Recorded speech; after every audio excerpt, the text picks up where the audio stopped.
Kathy Woodard with Public Service and Agriculture at Clemson University. I'm here at the South Carolina Water Resources Conference in Columbia, South Carolina, and I have with me one of our plenary speakers at an earlier session this morning. It's Mr. Bruce Campbell. He's an hydrologist with the United States Geological Survey, I believe.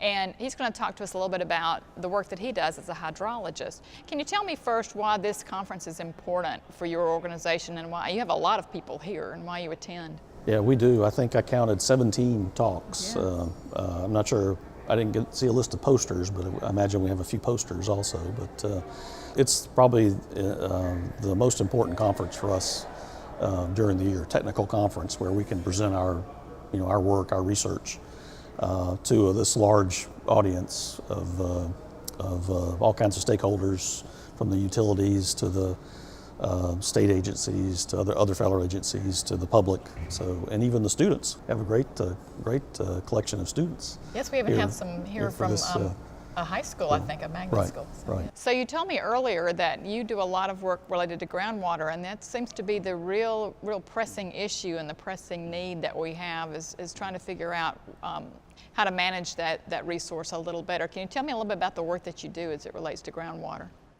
Sure. I've been doing it for a long time, since the 1980s.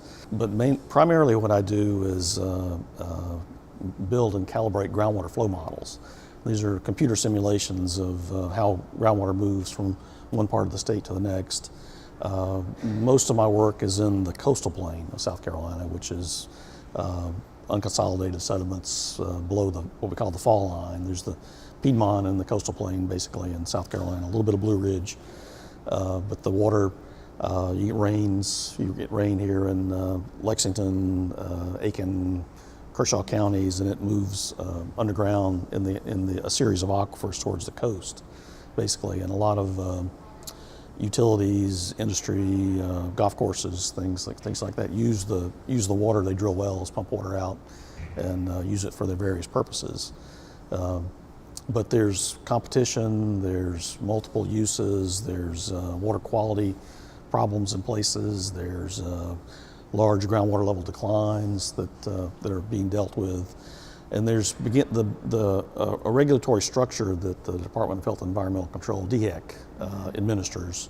But there's lots of unknowns, there's lots of things we don't understand still. And so the models and the studies try to incrementally help the understanding so that they can try to do a better job managing the resources. We do know that that's an area of our state that has seen tremendous growth, that coastal area that you're working in. So what can you tell us about how that growth, with all the population changes in that area, how that's been affecting those groundwater models? Well, it stresses the groundwater resources. A larger population means you need to produce more and more water for the population needs, for all the everything from domestic to industrial to agricultural needs. So that's caused large water level declines in places that have to be managed, and we need the groundwater models provide a tool to help with that management, so that the regulators, DHEC in this case, can try to better understand the flow directions and the volumes and the water budgets and how those interact with those needs, with those demands, and how they can better manage the groundwater systems, the aquifers to best use. I think their goal is to try to meet everyone's needs. And it's of course a difficult task to do, but the better understanding you have of the flow systems, the better chance you've got of being able to do that.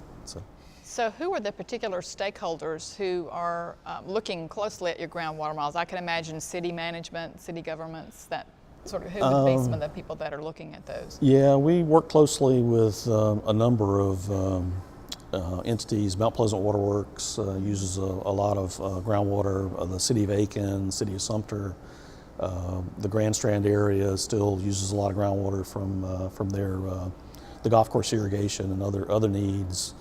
The Lowcountry area, Hilton Head, and Beaufort County are growing rapidly, and there's a lot of water demand there. There's some new users that are coming into the state with on the agricultural side. and of course, they need a lot of water for their operations and their crops that they're growing. So there's some new demands, new things that are always have to be taken into account. And these flow models can do that generally. We update them every 10 years or so and try to bring them up to date with new data, new technology, and they can account for those new uses and help factor those into the regulatory frameworks that are being implemented by the state agencies. So what are some of the emerging technologies that you found to be the most helpful in the work that you do related to these models, model creation? Well, there's a number of things that go into them. There's one thing, the new thing that we've done, I think that's been very insightful is groundwater recharge modeling. And it gives us a lot of insight into the spatial and temporal recharge rates for the aquifers that we've never had before. So that's been a really nice advance. There's new modeling codes that are being developed that let us simulate different things that are happening, processes in the groundwater flow systems that we haven't been able to do before. So those have been big step forwards, with this latest incarnation of the models. Yeah. Could you explain why recharge is important? Well, that's part of the overall flow system, water budget system, I guess, if you think about it. Like you start with rainfall on the land surface. A large portion of it evaporates directly. A large portion of it is evapotranspired by the plants. Trees and vegetation use a lot of water. They return some of that water back to the atmosphere. But a small portion of it sort of escapes and goes below the root zones and goes into the aquifers. And then a large part of that goes in comes out as base flows to the streams. And so a very, very small part goes into the deeper flow zones that come toward the coast, for the deeper confined aquifers.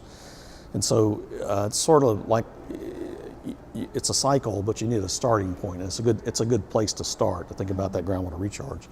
And we've never had a way to really try to quantify it in time and space because it varies tremendously. So we've never been able to really get a good quantitative look at that until just recently. And I think will make the models better, and so we'll be able to hopefully make better decisions can be made, with better models. Yeah. Well, we thank you for the work that you do. So sure. So, and thank you for giving us some of your time today. Oh, sure, no problem.